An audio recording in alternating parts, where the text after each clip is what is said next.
welcome to Parade Handmade. I am Amanda. I always omit to say that, I've realised. So now you know, the big mystery solved. I am excited about this week's project, as usual. So, first of all, welcome to any new subscribers. I don't think we had a new subscriber. We'll say goodbye. There was one subscriber that had to go. We'll say goodbye. Sad to see you go. And although I haven't checked today, I think we are at 45. So welcome to everybody who's here, and I hope you're getting a little bit of good out of it as you're watching. Now, remember this sweatshirt? No, jumper. I have two similar size, more or less, that I got in the black bag, and I've been working on it with my little mousy idea that I had the last time. I've been working on my teasel. This is a teasel. Up to here, and I'm going to bring it close to the thingy. You'll see it from overhead in a moment because I'm going to work on the little mouse that I want to put in here.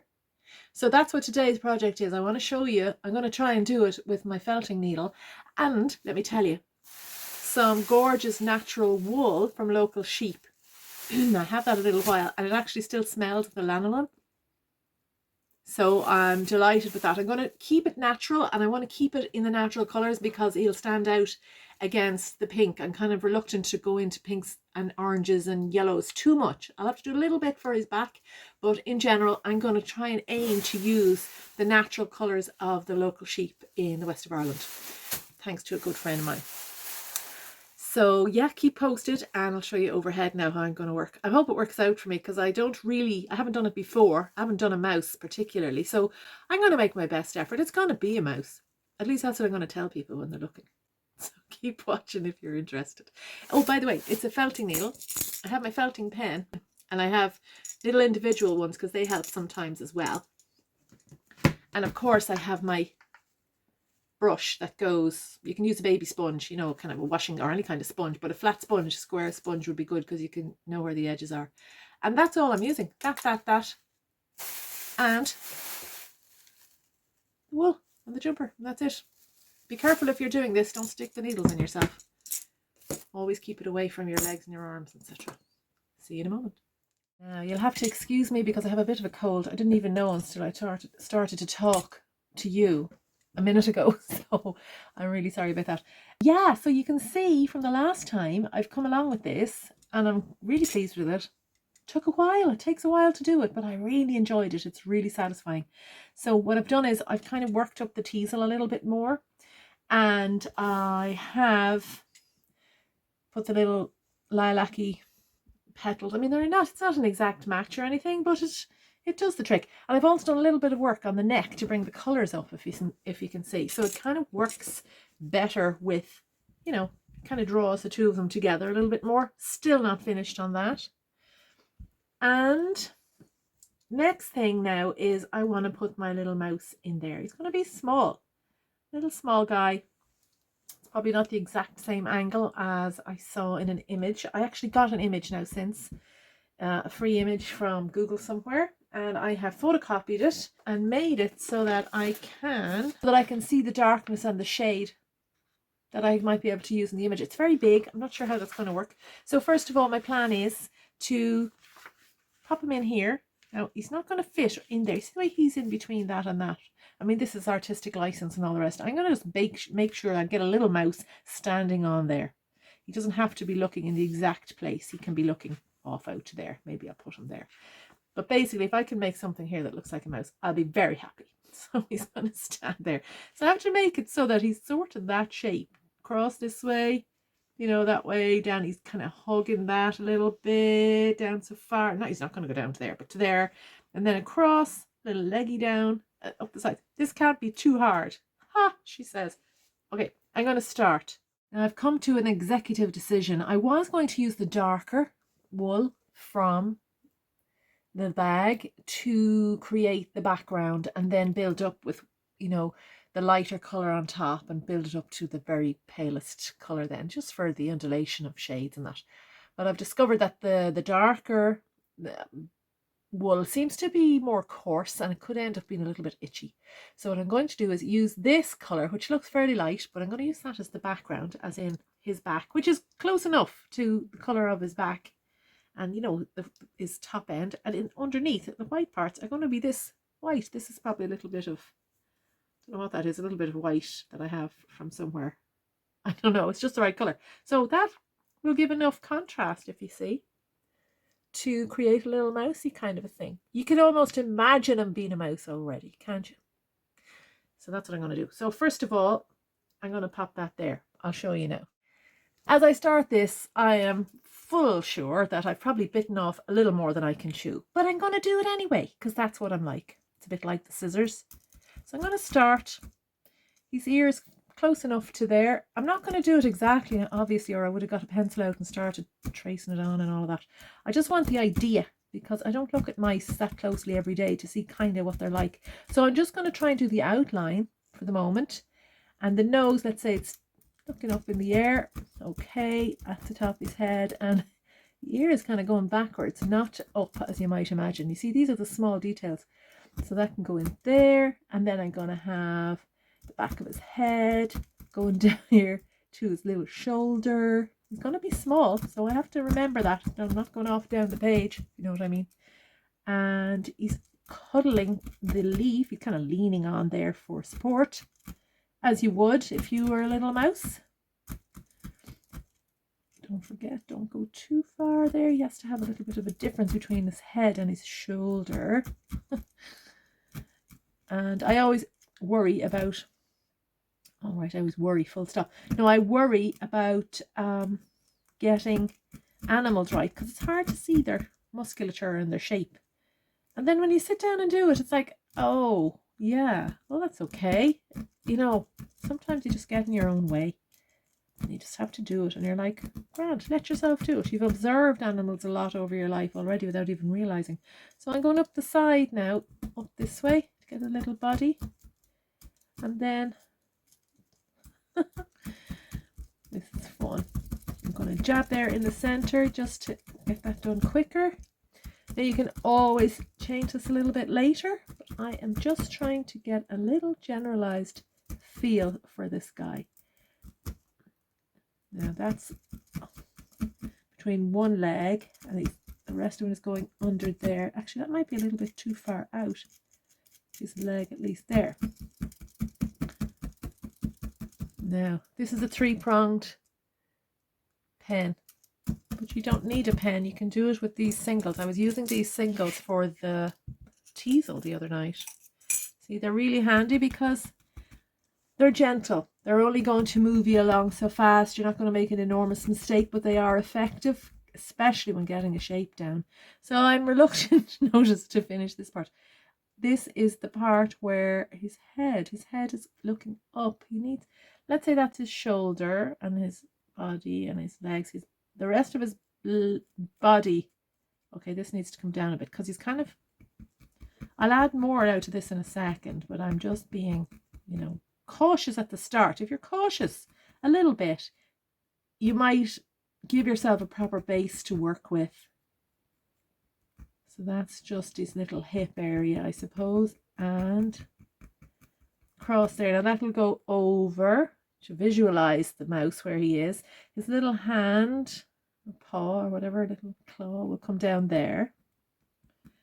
I could put in a little smally thing just to give myself the kind of marker for that. And you're just building, and don't worry. Thing is, never worry, she says after introducing herself as a bit of a worrier. The thing is, when you're doing this, you have to try and not worry. Try and just imagine. Just imagine what it might be like. Like you did when you were about 4 or 5. You weren't worried about getting it right. You were worried about getting your ideas down. I'm going to do this now. I'm going to make it look like a blah. And this is somebody else. And that's a tree. And that's a flower.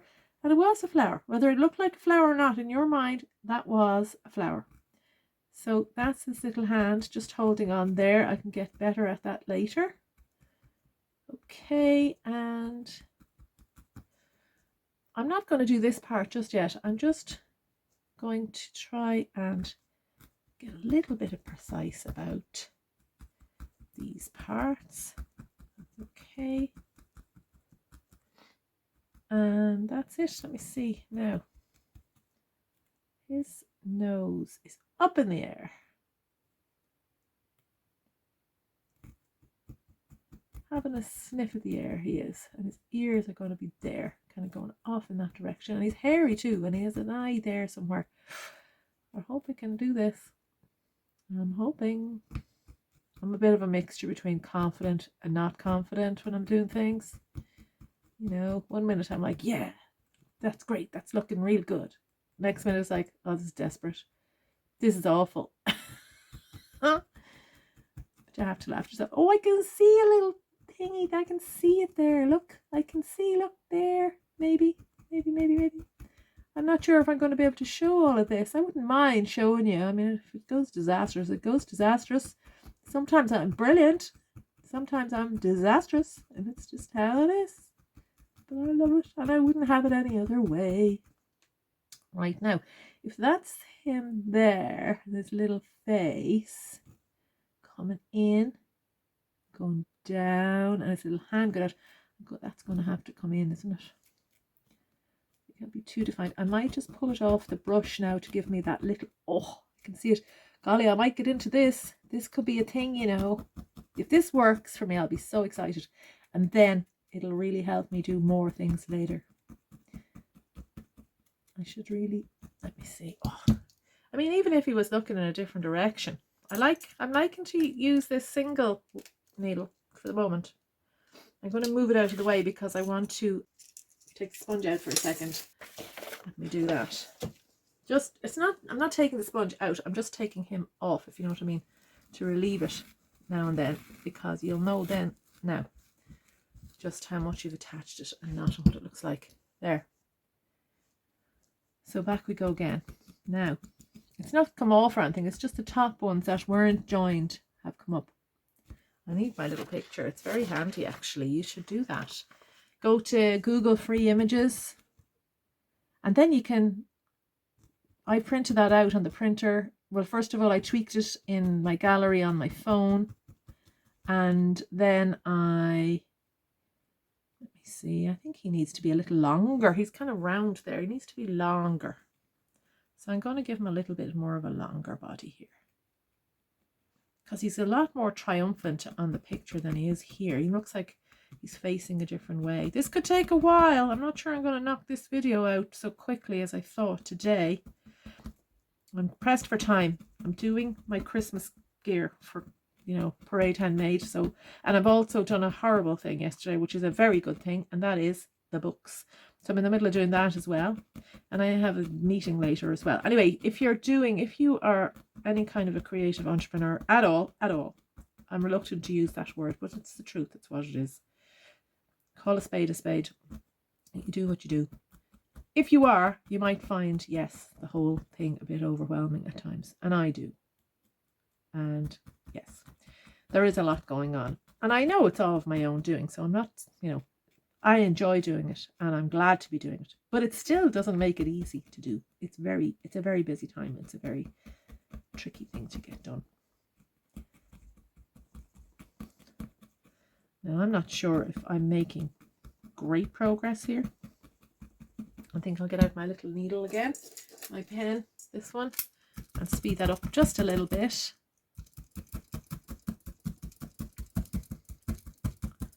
Now, what I might do is turn my voice off and just speak over this.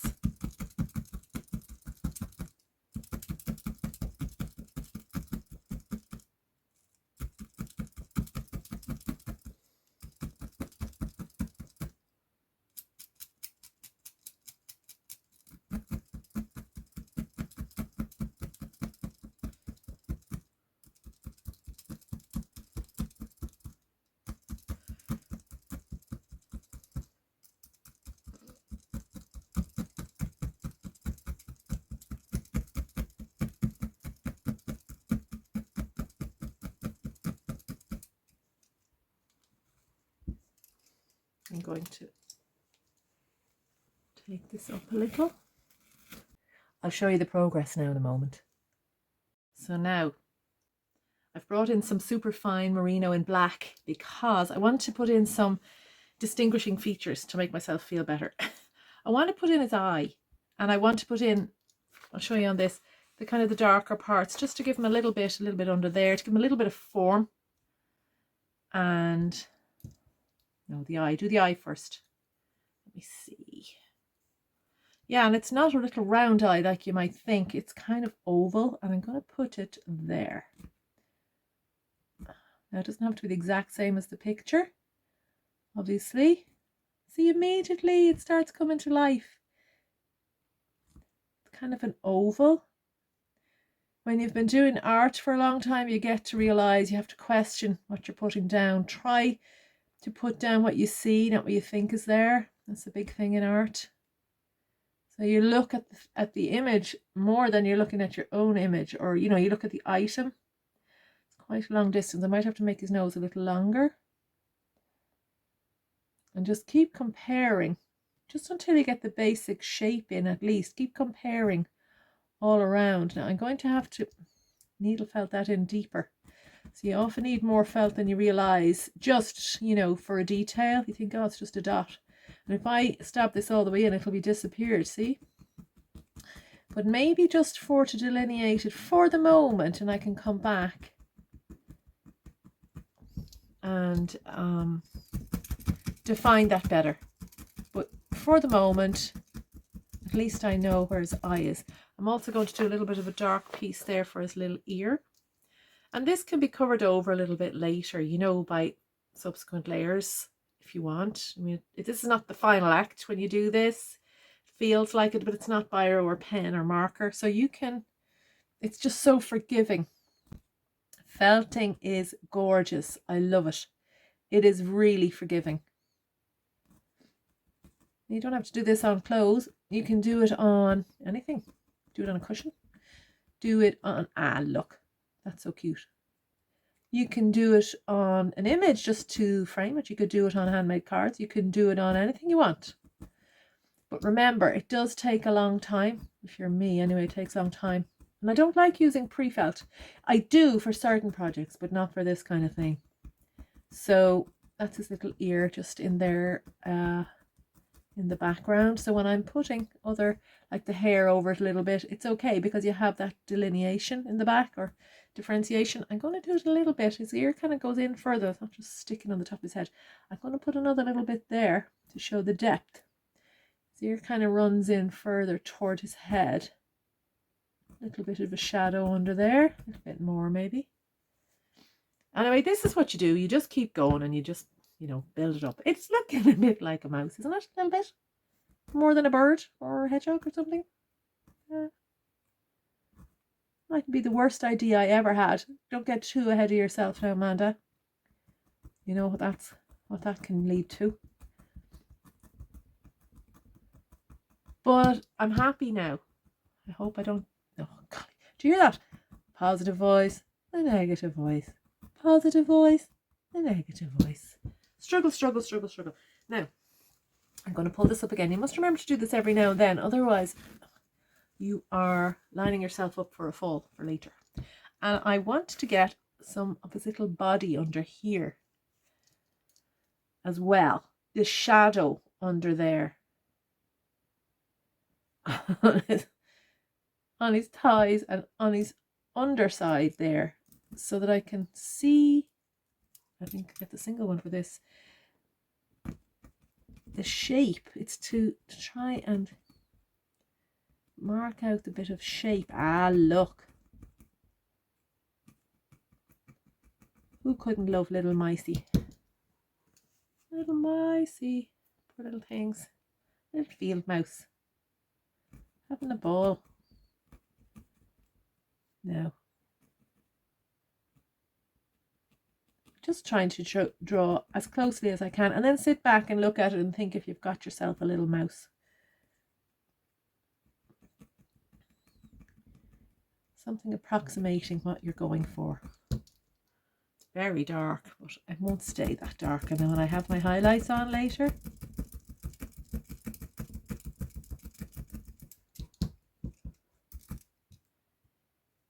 I'll put a little bit on this little leg downwards.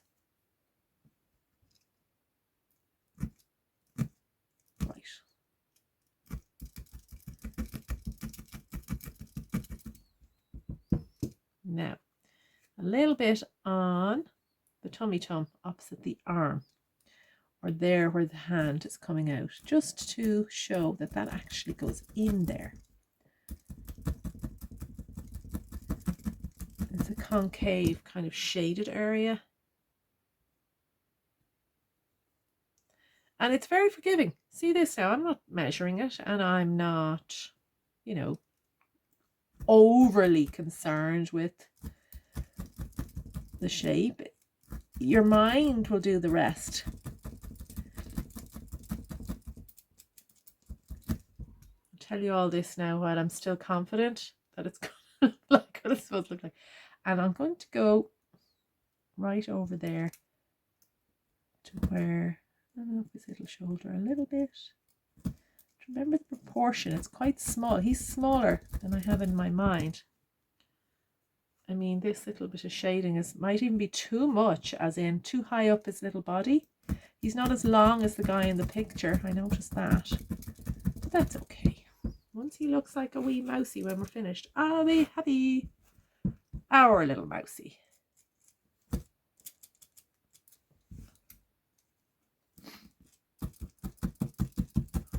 Now he needs this little leg to stretch further to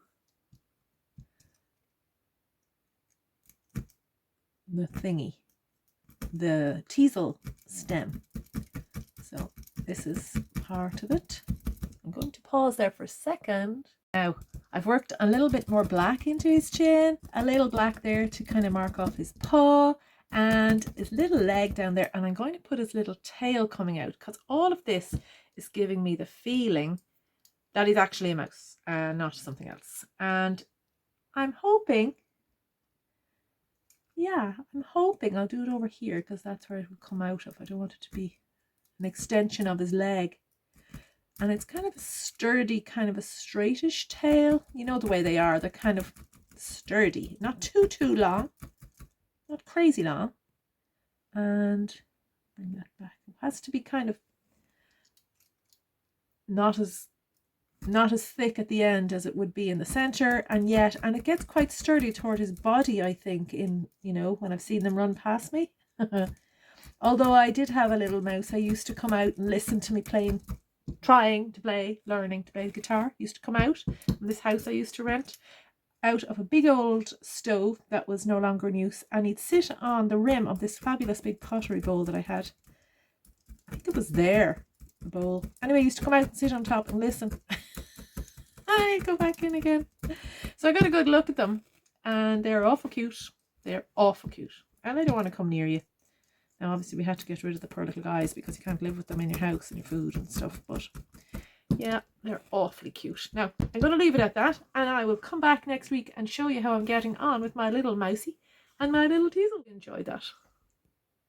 Hey, so I hope you've enjoyed that as much as I have. It's very scary to do it for people to watch, but at the same time it's kind of fun, because I'm not actually too worried if it doesn't work out, because I'm going to make it work out. It's a mouse. I might put a little arrow beside it going, see my mouse? It's lovely, my cutie little mouse. Thank you for watching. And next week, I'm not sure again what I'm going to do next week. I have so many ideas that I have to feel what I'm going to be in the form for. I'll definitely do a little bit more on this guy. Maybe I'll just do more of this, because I really like this jumper to be finished so I can wear it before autumn is finished. So thank you again once more. Thank you for watching, and good luck with your stuff, and I'll see you all next week.